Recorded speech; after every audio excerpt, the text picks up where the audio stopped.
This frail, elderly man in a worn-out jacket was invisible to the bustling holiday shoppers. When a young woman mocked him for his scars, nobody flinched. They couldn't see the hero hidden beneath the humble clothes. At 75, Jacob Miller moved with the quiet economy of a man who had learned long ago not to waste a single motion. He navigated the glittering aisles of the luxurious downtown department store, a ghost from a bygone era amidst the clamor of the Christmas shopping rush. The scent of expensive perfume and freshly brewed espresso hung in the air, a stark contrast to the simple, clean scent of ironed cotton from his own worn, but immaculate, button-down shirt. He wasn't here for himself. In his pocket was a folded piece of paper with a drawing from his granddaughter, Elise, a very specific type of music box she wanted for Christmas. He finally found it in a glass case, a delicate porcelain ballerina twirling to a silent tune. A smile touched the corners of Jacob's mouth. He imagined Elisa's face lighting up and felt a warmth spread through his chest. He gestured to a young sales clerk who was busy texting behind the counter. She looked up, her eyes flicking over Jacob's simple clothes and lingering on his hands as he pointed at the box. Her perfectly sculpted lips curled into a faint sneer. She leaned over to her coworker, her whisper sharp and loud enough to slice through the ambient noise. "Ugh, look at his hands. That's so gross." The other clerk giggled. A nearby customer overheard and quickly looked away, pretending to be intensely interested in a display of silk scarves. No one said a word. The insult hung in the air, invisible and toxic. Jacob's hand, resting on the counter, didn't flinch. The skin was a latticework of old, silvery burned scars, stretched and puckered across his knuckles and up his forearms. He'd lived with them for over 50 years. They were a part of him, like his own memories. But the casual cruelty in the young woman's voice struck a chord of a long-dormant pain. He slowly retracted his hand, his brief smile vanishing. He simply gave a small, almost imperceptible shake of his head, turned without a word, and walked away from the counter, leaving the music box behind. From his post near the main entrance, a young security guard named Mark watched the entire exchange. Mark, an Iraq veteran himself, recognized the look in the old man's eyes. It wasn't anger or shame.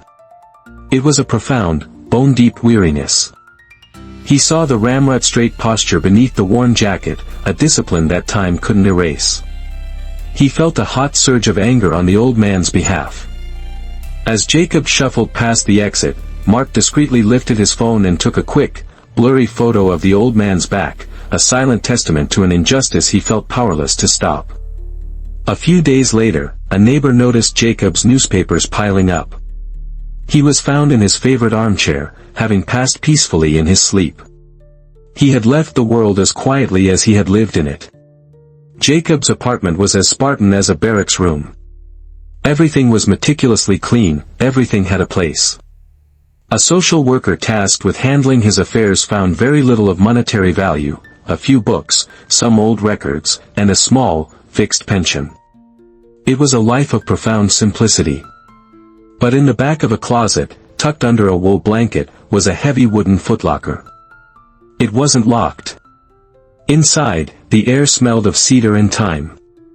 On top lay a crisply folded American flag. Beneath it were stacks of faded photographs, mostly of a young woman who must have been his late wife, and a little girl, Elise. At the very bottom, nestled in worn velvet, was something that made the social worker gasp. It was a 5-pointed gold star, hanging from a sky blue ribbon dotted with 13 white stars. The Medal of Honor. It felt impossibly heavy, a weight of history and sacrifice in her hands. Beside it was a single photograph that didn't fit with the others. It showed a much younger Jacob, his face smudged with dirt, grinning wearily. His arm was around a young female army officer, her own uniform torn, her expression a mixture of shock and profound gratitude. And then there was the letter.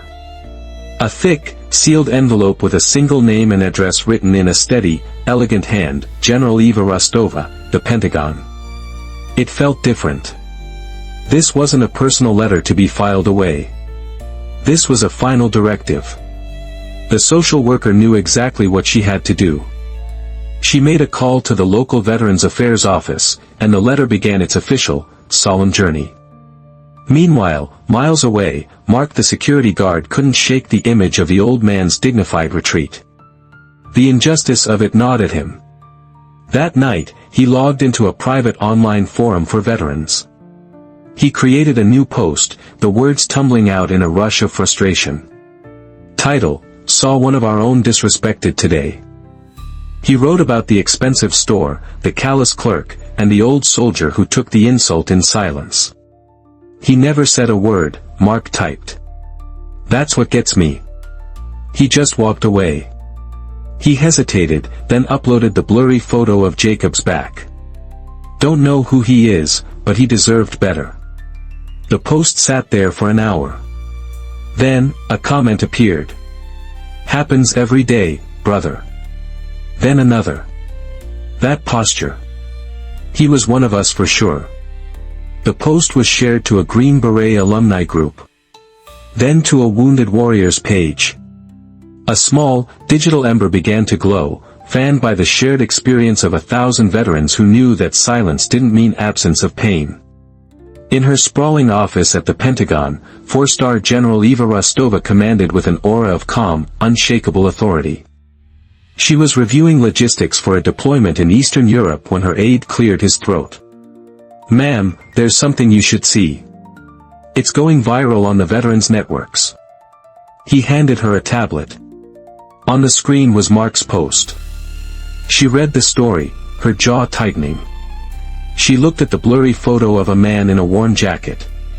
Something about the set of his shoulders, the line of his back, sparked a flicker of recognition, a ghost of a memory too distant to grasp. She dismissed it. There were thousands of old soldiers. Just then, a different aide, from the official correspondence unit, entered with a secure pouch. This just arrived through official channels, General. It was flagged as priority from a VA intake. She broke the seal. Inside was the photograph of the young officer and the grinning sergeant. Eva's breath hitched. It was her. 22 years old, a terrified lieutenant in the jungles of Vietnam. And the man beside her. She dropped the photo and tore open the letter. The handwriting was unmistakable, even after 50 years. It was from him. As she read, the pristine walls of her office melted away, replaced by the choking smoke and searing heat of 1969. An RPG strike. Their armored personnel carrier was a burning metal tomb. Her leg was pinned, the flames licking closer. She had accepted her death. And then, a figure had appeared through the smoke. Sergeant Jacob Miller. He plunged his arms into the fire, ignoring the melting metal and searing heat, and pulled her free, shielding her body with his own as he dragged her to cover. The last thing she remembered before passing out was the smell of his burning uniform and the impossible strength in his scarred arms. She snapped back to the present, a single, hot tear tracing a path down her cheek. He was alive all this time. She had been told he died of his wounds. The paperwork was clean, the story complete. He had chosen to disappear. She read his final words. He didn't ask for anything, didn't mention the incident at the store. He simply asked if she could, from time to time, check in on his granddaughter, Elise. He had included a school photo. The general looked from the loving, posthumous request in her hand to the tablet on her desk, where a story of his final humiliation was still gathering angry comments. The two realities collided, filling her with a cold, pure, and righteous fire. She stood up, her decision absolute. Major, she said to her aide, her voice quiet but resonating with immense power. Clear my schedule. Get me my Class A uniform. I'm going to a department store. The store was just as loud and bright as it had been the week before. At the fine jewelry counter, Jessica was laughing with a coworker, regaling her with a story about a rude customer. And I was like, seriously? If you have to ask the price, you can't afford it, Grandpa, she chortled, flicking her perfectly styled hair. The automatic glass doors slid open, and a hush fell over the immediate area. It spread like a wave through the entire floor. General Eva Rostova walked in, and the world seemed to slow down. She wasn't just a person, she was an event. Her army service uniform was a symphony of dark blue, gold, and ceremonial precision.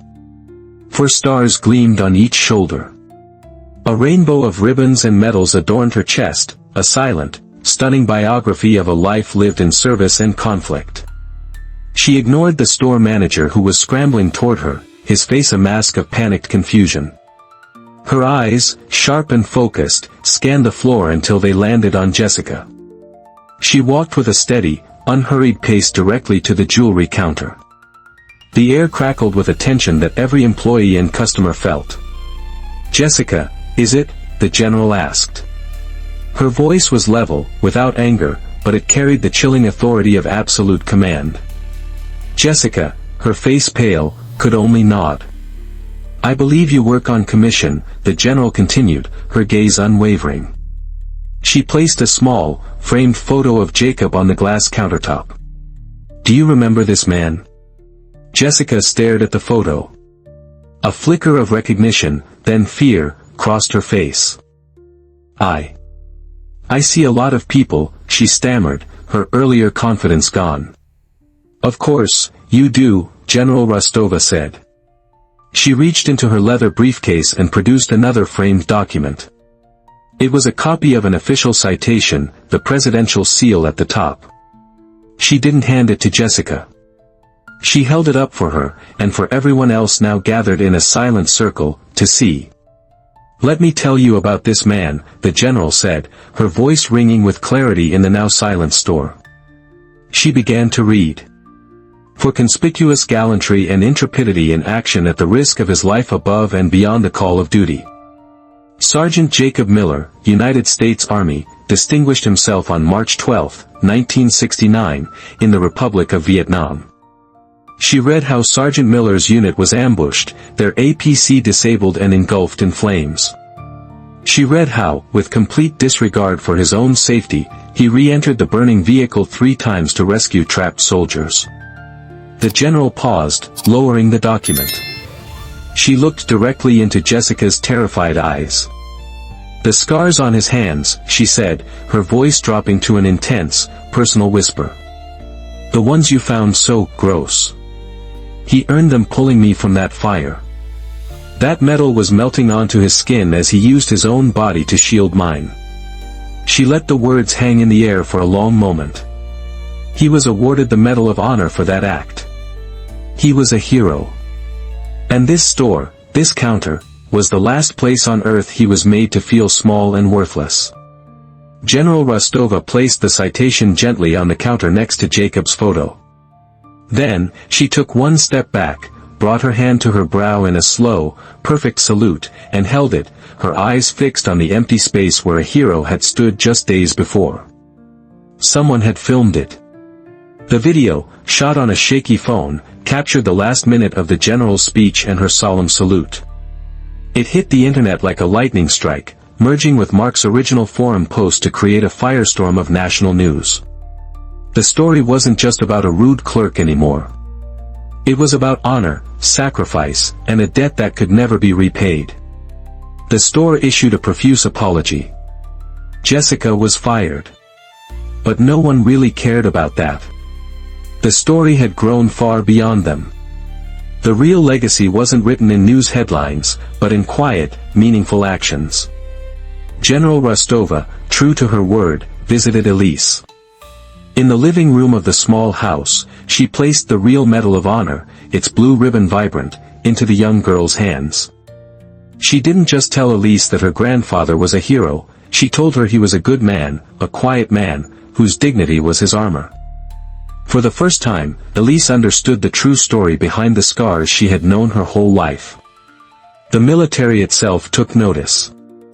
The story of Jacob Miller and his final, unwitting lesson in respect became a new core module in the Army's ethics and leadership training, officially titled, the Miller Standard.